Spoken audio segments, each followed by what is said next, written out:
존경하는 220만 충남 도민 여러분, 천년을 이어온 한산 모시구장, 한산 모시문화제가 열리는 서천군 출신 더불어민주당 전익현 의원입니다. 먼저 본 의원에게 도정 질문의 기회를 주신 정황섭 부의장님과 선배 동료 의원님께 감사 인사를 드립니다. 아울러 도정과 교육 발전을 위해 노고를 아끼지 않으시는 김태흠 지사님과 김지철 교육감님 그리고 공직자 여러분께도 감사 인사를 드립니다. 저는 오늘 충남도에서 추진하고 있는 몇 가지 사업에 대한 의견을 말씀드리고 이에 대한 도의 입장과 개선 방안이 있는지 듣고자 이 자리에 섰습니다. 첫 번째 질문은 서천 군민의 생존권과 환경권에 대한 내용입니다. 현재 서천군 장항읍 송림리에는 2026년 곰 사육 종식을 앞두고 사육 곰과 유기 야생동물 보호를 위한 생초리, 즉 야생동물 보호시설 조성 사업이 추진되고 있습니다. 그 취지에 대해서는 전적으로 공감을 하고 있습니다. 오랜 세월 좁은 철장에 갇혀 죽음만을 기다려온 곰들에게 자유로운 삶의 기회를 제공하는 것에 대해 반대할 사람은 없을 것입니다. 그러나 제가 말씀드리려 하는 부분은 보호시설이 설치에 대한 문제가 아닌 시설의 유치에 대한 문제입니다. 지금 야생동물 보호시설 조성사 예정지인 서천군 장항읍 송림리 125번지 일대에는 불과 수십 미터 거리 안에 민가가 밀집해 있고 주민 다수가 농업으로 생계를 이어가고 있습니다. 또한 조금만 더 벗어나면 아이들이 뛰어노는 송림초등학교가 있고 2027년 개교하는 서천 폴리텍대학과 리조트, 펜션 등이 모여있는 산림욕장이 유치하고 있습니다.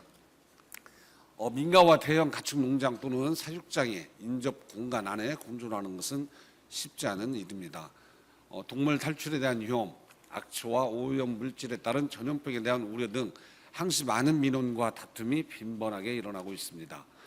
심지어 온순한 동물인 돼지, 소, 닭 등의 가축도 가축분뇨법과 조례에 따라 민가에서 수백 미터 이내에는 사육이 제한되고 있습니다. 그런데 언제든 사람에게 유협이 될 수 있는 반달 가슴곰은 해당 법상 가축에 포함되지 않아 시설 설치에 문제가 없다는 집행부의 설명은 납득하기 어렵습니다. 행정관함에 있어서 법이 허용한다고 해서 모든 일에 정당성을 가지는 것은 아닙니다. 사람의 안전은 법보다 우선되어야 하며 이는 법의 사각지대를 악용한 법꾸라지 행정으로 보일 수밖에 없습니다. 동물의 복지도 물론 중요합니다. 하지만 사람과 동물이 함께 공존하려면 우선 그 지역 주민의 안전이 보장되어야 하며 이에 따른 충분한 검토와 협의가 선행되어야 하지만 충분한 검토와 논의가 있었는지도 의문입니다. 주민설명회를 2차례에 걸쳐 개최했다고 하지만 제가 만난 다수의 설치 예정지 주민분들은 해당 사실을 전혀 인지하지 못했고 뒤늦게 이 사실을 안 주민들께서는 현재 불안에 떨고 계십니다. 실제로 몇 년 전 용인과 울산, 우리 충남 도내 당진에서는 사육장에서 곰이 탈출한 사례가 있었고 이중 울산에서는 탈출한 곰에 의해 사람이 사망한 안타까운 사고도 있었습니다. 물론 이번 보호시설은 국가 지원으로 설치되어 상대적으로 민간 사육장보다 안전하고 오염 우려도 적은 시설로 조성된다는 설명이 있지만 아무리 안전한 시설이라도 순간 부주의나 예기치 못한 상황에서는 언제든지 사고가 발생할 수 있다는 것을 명심해야 합니다. 그렇기 때문에 주민들은 두려워하고 있는 것입니다. 곰의 악취나 소음은 어느 정도일지 사고 발생 가능성은 없는지에 대한 불확실성이 인근 주민들을 힘들게 하고 있습니다. 지사님께 질문을 드리겠습니다. 장항읍 송림리에 계획된 야생동물 보호시설의 입지 타당성을 전면 재검토해 주실 수 있겠습니까? 곰의 생태적 특성을 고려하면 평지보다 산림지역이나 구릉지가 더 적합할 것입니다. 또한 현재 계획된 시설 면적은 39,000 제곱미터로 이 안에는 80여 마리에 가까운 곰과 많은 야생동물들이 서식할 예정이라고 하는데 이 공간이 과연 충분한가에 대한 우려도 큽니다.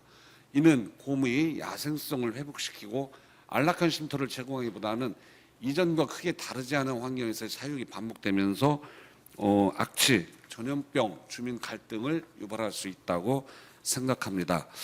이에 본 의원은 해당 시설을 민가에서 멀리 떨어진 산림이나 구릉지로 이전하는 것이 타당하다고 생각하는데 지사님의 의견은 어떠신지 부탁을 드리겠습니다.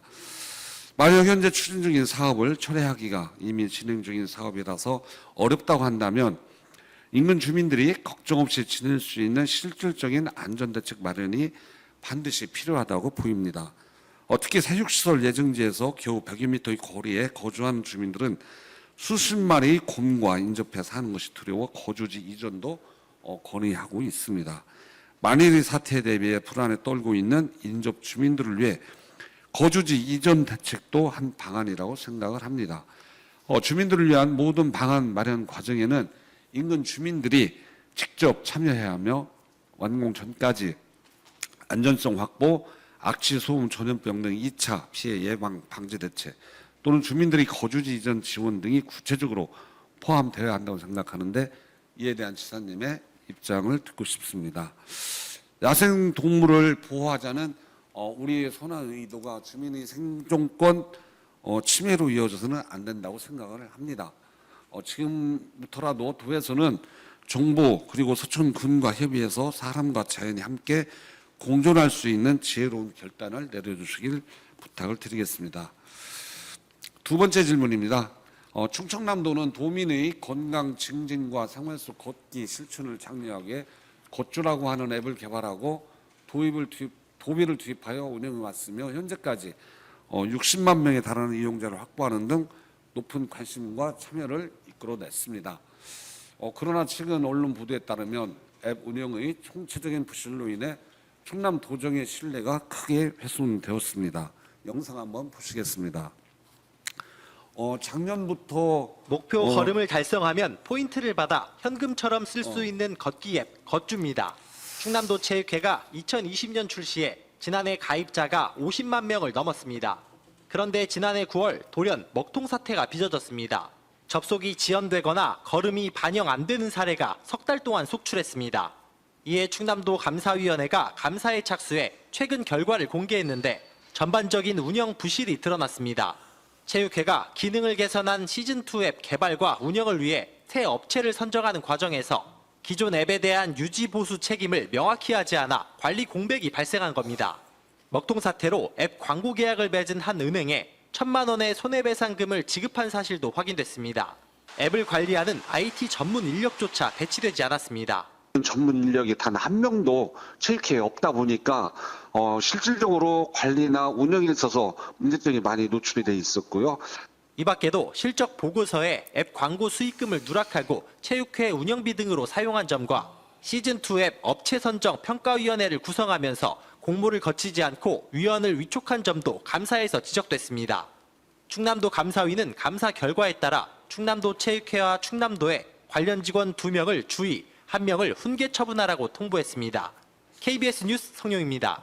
네, 이제 화면에서 보신 바와 같이 작년부터 이 앱에 지속된 오류와 걸음수, 미반영, 또 접속 지연 등 도민들의 민원이 폭주했고 24년 행정사무감사에서도 많은 질타가 있었으며 이번 감사위원회 감사 결과 유지보수 체계 자체가 망가진 총체적 부실 운영이 사실로 드러났습니다.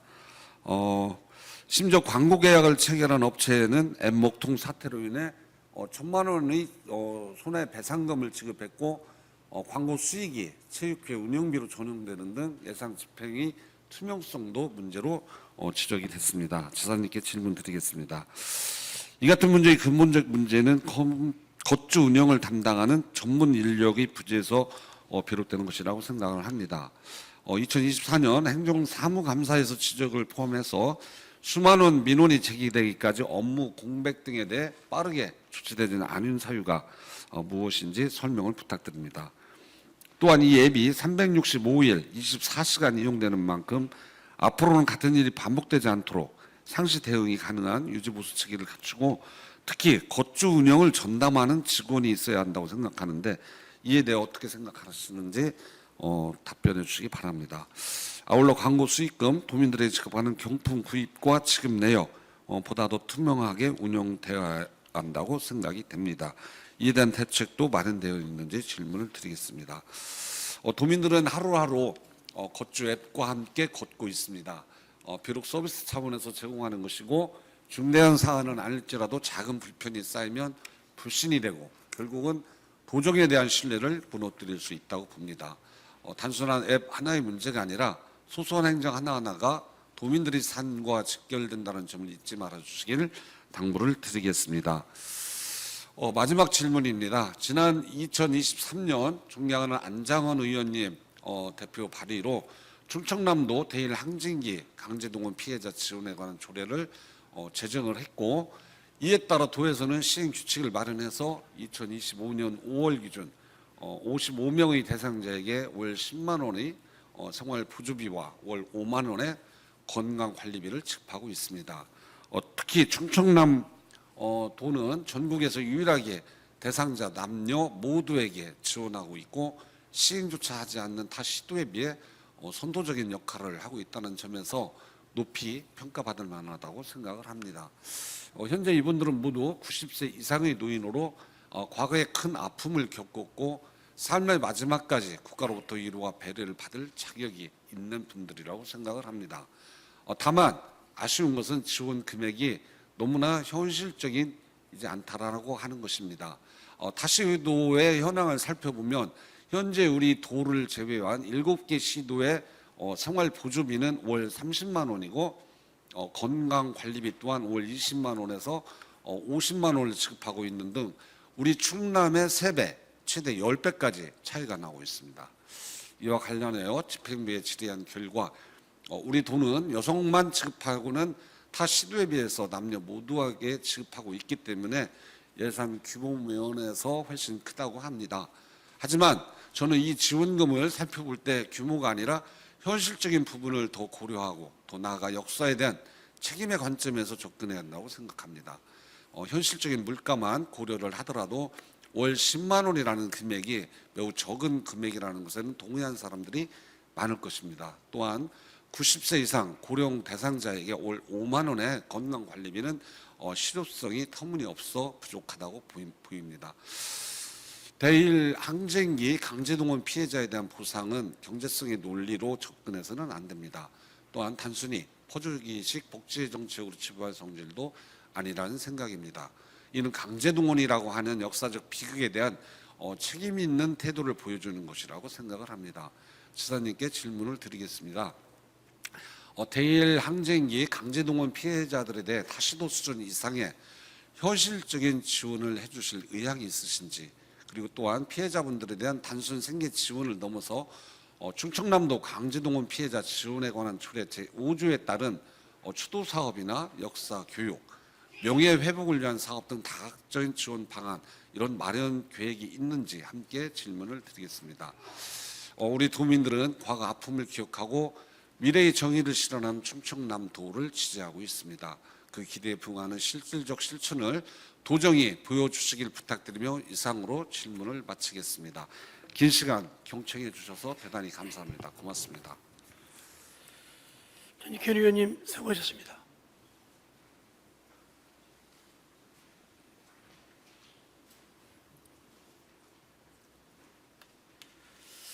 다음은 김태훈 도지사님 나오셔서 답변해 주시기 바랍니다.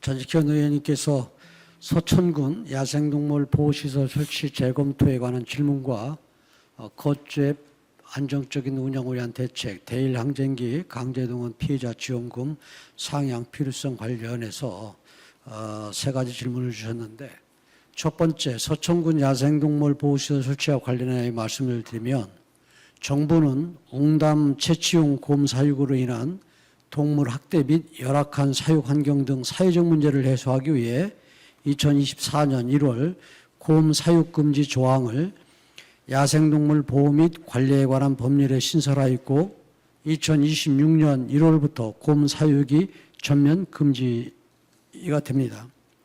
이에 따라 환경부는 사육을 포기하는 사육곰과 유기 야생동물을 보호하기 위한 시설을 구례군과 서천군 전국 2개소에 설치 중이며 서천군 장화읍 송림리에 설치되는 보호시설은 금년 말 개소를 목표로 2024년 10월 착공하여 현재 22.8%의 공정률을 보이고 있습니다. 서천군 야생동물 보호시설 설치 배경과 추진 상황을 말씀드리면 2022년 1월 곰 사육 종식을 대비한 보호시설 마련을 위해 환경부, 서천군, 동물자유연대 등 5개 시민단체가 협약을 체결하고 환경부 주관으로 장항읍 이장단, 주민자치회, 주민이 참여하는 주민설명회를 2022년 11월과 2023년 11월에 2차례 가졌습니다. 또한 2024년 2월에는 환경부 장관, 서천군수 국립생태원장, 장항읍 송립 112 이장님들이 야생동물 보호시설 설치 운영을 위한 지역상생 업무 협약도 체결하였습니다. 의원님께서 질문 주신 서천군 야생동물 보호시설 설치 재검토에 대한 환경부 의견은 2022년과 2024년 2차례의 협약에 따라 추진 중인 사항인 만큼 현 시점에서 재검토는 불가하고 앞으로 상생협의체 운영을 통해 지자체 및 지역 주민과 소통을 계속해 나갈 계획이라는 입장입니다.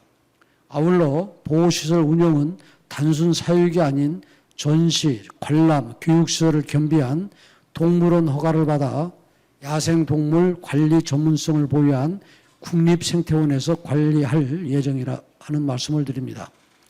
의원님께서 걱정하시는 시설 인근의 민가, 초등학교 등의 곰 탈출로 인한 안전 위험 요소에 대해서는 일정 부분 공감하며 시설 설치와 관련하여 공사, 불편, 호소, 입지, 선정 문제, 이주대책 요구 등 주민 민원이 있는 것으로 알고 있습니다. 도에서 민원 내용을 검토한 결과 공사로 인한 분진, 소음 발생은 주민 불편이 해소되도록 환경오염 방지 대책을 강구해 나가고 보호시설 100m 정도 거리에 있는 13가구 민가들의 입지 선정 문제 제기와 이주대책 요구는 현행 법령에 보호시설에 대한 거래 제한 규정을 정하고 있지 않아 토지 보상 대상이 아닌 것으로 알고 있습니다. 앞으로 의원님께서 우려하시는 주민들의 피해가 발생하지 않도록 도에서도 환경부 또 서천군과 함께 안전 문제 등 주민 민원 해결 노력을 위해 상생협의체를 통해 협의하면서 내외부 담장 설치, 전기 철책, 24시간 CCTV 관찰 등 주민 안전성 확보를 위한 최선의 대책이 마련되도록 하고 지역 주민 우선 고용, 동물 먹이 구매 등 소득 창출과 국립생태원, 국립생물자원관 등과 연계하여 생태환경 활성화를 통한 주민과의 상생발전 방안도 만들어줄 수 있도록 잘 살펴보겠습니다. 두 번째, 겉주앱의 안정적 운영을 위한 대책에 대해 질문 주셨는데 겉주는 5월 말 기준 61만 명이 이용하고 있는 생활체육 플랫폼입니다. 24년 문체부 국민생활체육조사에 따르면 우리 도의 생활체육 참여율은 전국 평균 60.8% 대비 71.5%로 전국 최고 수준입니다. 겉주를 통해 매일 도민의 걷기 실천을 유도함으로써 건강 증진과 생활체육 활성화에 크게 기여하고 있는 것으로 분석됩니다. 이런 효과를 문체부에서도 인정하여 지난 2월 겉주 사업이 지역 자율형 생활체육 지원사업 공모에 선정되어 3년간 매년 3억 원씩 총 9억 원을 확보하였습니다. 다만 의원님께서 말씀하신 바와 같이 지난해 하반기에 발생한 겉주앱 접속 및 걸음수 측정 오류로 인해 도민께 불편을 끼쳐드렸습니다. 웹 가입자 대비 서버 용량 부족으로 인해 발생한 오류로 문제 해결을 위해 클라우드 서버로 전환하였고 오류 발생 시 자동 복구토록 설계한 겉주 시즌2 앱을 금년 1월 출시하여 현재는 정상 운영 중에 있으며 또한 겉주 앱의 광고 수익 집행도 사전 보고 및 승인을 통해 투명하게 관리하겠다는 말씀을 드립니다. 앞으로도 겉주 앱 서비스의 품질 향상과 안정적 운영을 위해 충남체육회에 앞서 말씀드린 국비를 통해 거주앱 관리를 전담할 전문 인력을 6월 내에 채용하여 안정적으로 운영해 나갈 예정이며 정기적인 거주앱 업데이트를 통해 시스템을 고도화하여 도민 만족도를 제고해 나가도록 하겠습니다. 세 번째로 대일 항쟁기 강제동원 피해자 지원금 상향 필요성에 대하여 질문을 주셨는데 의원님께서 말씀을 주신 대로 우리 도는 대일 항쟁기의 강제동원으로 피해를 입은 도민에게 23년도 조례 제정 후 24년부터 매월 생활보조비 10만 원, 건강관리비 5만 원과 사망 조의금 100만 원을 지급해 오고 있으나 타 시도는 생활보조비 30만 원, 건강관리비는 20만 원에서 최대 50만 원까지 지급하고 사망 조의금은 동일하여 우리 도가 매월 지급액에서는 상대적으로 적은 것이 사실입니다. 다만 지원금을 조례에 근거하여 지급하고 있는 8개 시도 중 타 시도는 여성 피해자에게만 지급하고 있으나 우리 도는 남녀 모두에게 지원금을 지급하고 있어 보다 폭넓게 피해자에게 혜택을 제공하는 유일한 지자체입니다. 이처럼 남녀 모두에게 지급하다 보니 매월 지급하는 단가는 타 시도보다 우리 도가 평균 40여만 원 낮지만 지급 대상 인원과 총 지원 예산은 8개 시도 중 가장 높습니다. 그러함에도 현 시점에서 피해자 대부분이 90세에서 100세의 고령자이며 생활 여건도 열악한 점을 감안할 때 타 시도 지원금 수준의 현실화는 타당하다고 판단되며 타 시도의 지원 수준을 면밀히 분석하고 관련 규정 개정과 예산 확보 등을 통해 지원금 인상을 적극 검토를 하겠습니다.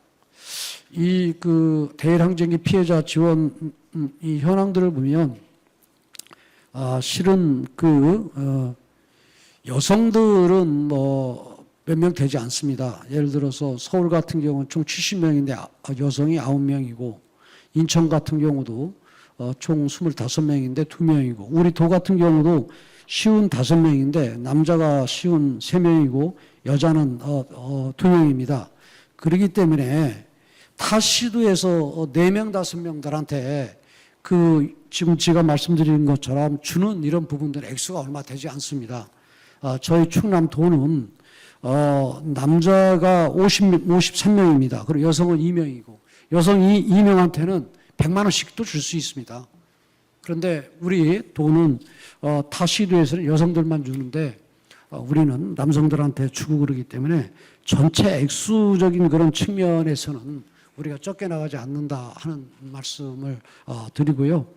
하지만은 또 의원님께서 말씀하시는 것처럼 타 시도와 비례해서 이런 우리가 주는 이런 부분들은 이 금액이 그냥 많지 않기 때문에 큰 도움을 줄 수 없는 이런 부분들도 고려해서 좀 검토를 하겠다 하는 말씀을 드립니다.